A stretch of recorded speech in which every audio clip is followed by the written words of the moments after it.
Welcome to Nasdaq Trade Talks. I'm Jill Malandrino, Global Markets Reporter at Nasdaq. Joining us, we have Andrea Bell. She's the Director of Insight at WGSN.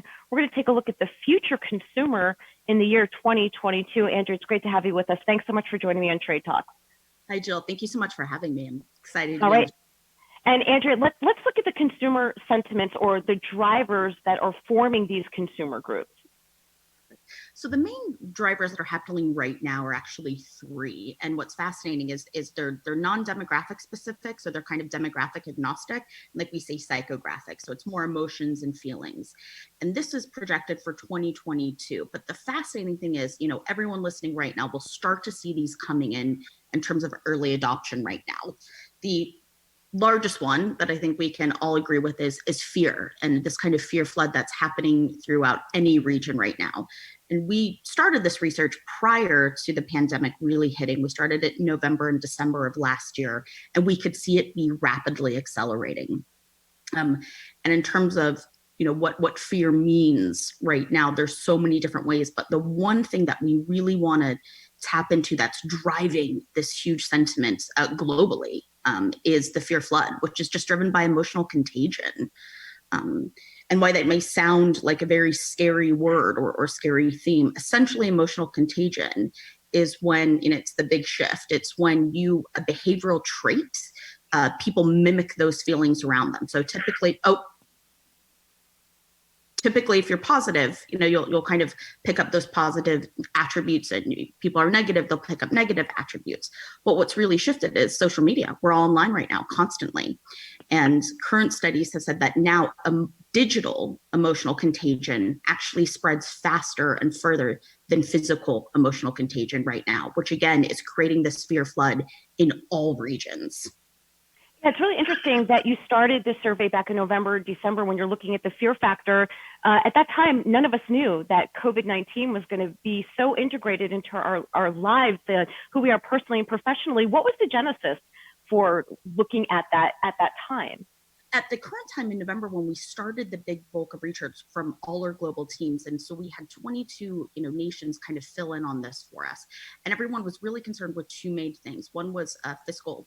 And one was, will I have enough money? And again, what was fascinating about that is for some regions that were doing well in November, that we're seeing steady growth, we're seeing a steady economy, they still had this deep-rooted fear of what does this look like in 5 to 10 years from now?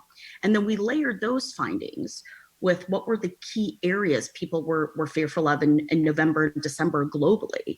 And from our own surveys and kind of our proprietary research, the number one was centered around financial security and stability, followed quickly, which was somewhat surprising, around eco-anxiety. There was so much happening last year where people were wondering how these sustainability changes were going to not only impact their business or brand, but also their daily lives and home. And then coupled that with come January, when we were, writing the final white paper, then the pandemic hit. And it was fascinating to see how fear in November had just accelerated and was really changing the way brands, retailers, even just daily consumption was changing. That's really interesting. It did feel like things were coming to a head at the end of 2019 for all those reasons that you listed. And it's fascinating to see how you were significantly ahead of that trend. So let's take a look at what consumer profiles will look like in 2022.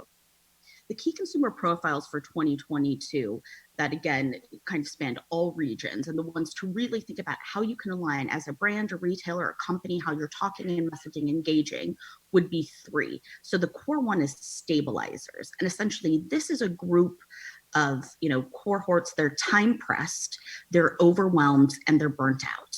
And again, in November when we forecasted this consumer group, we couldn't have predicted with accuracy at how much it would hit right now. In terms of being time pressed, because we are in a desynchronized society at the moment, it's playing out globally.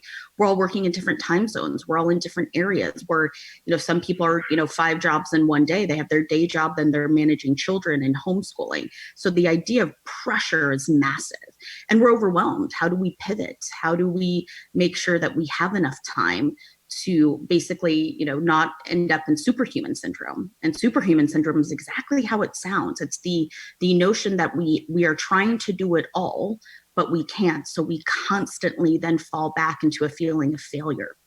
The second biggest group is the settlers. And they're really interesting in the sense of they are really focused on a hyper localized economy. So, again, November, the key drivers behind the settlers for 2022 were this notion that second tier cities, particularly in the US, were rising. People were getting priced out of high urban environments and thought, what life can I live and how do I want to live for the next 5 to 10 years? And so they started moving to second tier cities in the US. Now, of course, with COVID-19, that's being exacerbated even right now. I mean, you can see different flights from San Francisco and New York of people wanting to be in the suburbs, wanting to not be in high dense population environments. And again, it's driving this return to hyperlocalism. And I want to stress this has less to do with sustainability and more to do with keeping local money local. For those of you who live in New York or live in Seattle, you see every day, your local restaurants boarded up, your local retailers boarded up.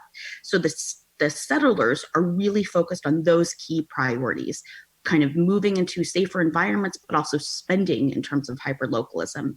And the third one is our hopeful one, our happy one, and they're the radical optimists. And for 2022, while it may not seem like it now, and it seems kind of counterproductive and even a little tone deaf, optimism is a brave choice, and optimism in times of uncertainty is an even braver choice. So this is a cohort that's really looking at 2022 saying, we will get through this. This is how we will get through this. And I'm going to celebrate. So we see even currently, right now, I mean, we're all tracking it daily, the rise of celebrationism. And celebrationism is essentially that. It's these moments of joy that we all look forward to. How many of us have been invited in the past, 8 to 10 weeks to a Zoom birthday party or a Zoom promotion party? And there's this huge drive to have these, what we call small moments of joy. So for 2022, really focusing on the stabilizers. Again, they're time pressed. They're overwhelmed. How do we make them feel calm and secure? Number two, the settlers with shifts to second tier cities that will impact not only consumer spending, but market demand. And three, the new optimists. How do you effectively just really make sure that you're not tone deaf, but you are providing glimmers of hope for any of your clients or people you're working with? Yeah, this is certainly fascinating. I mean, I can only imagine if you're an anthropologist and what you'll be teaching, when we start looking at consumer 2032 and 2042. Andrea, this was quite incredible. Thank you so much for sharing the insight. Thank you so much for having me, Jill. All right, and thanks for joining me on Trade Talks. I'm Jill Malandrino, Global Markets Reporter at Nasdaq.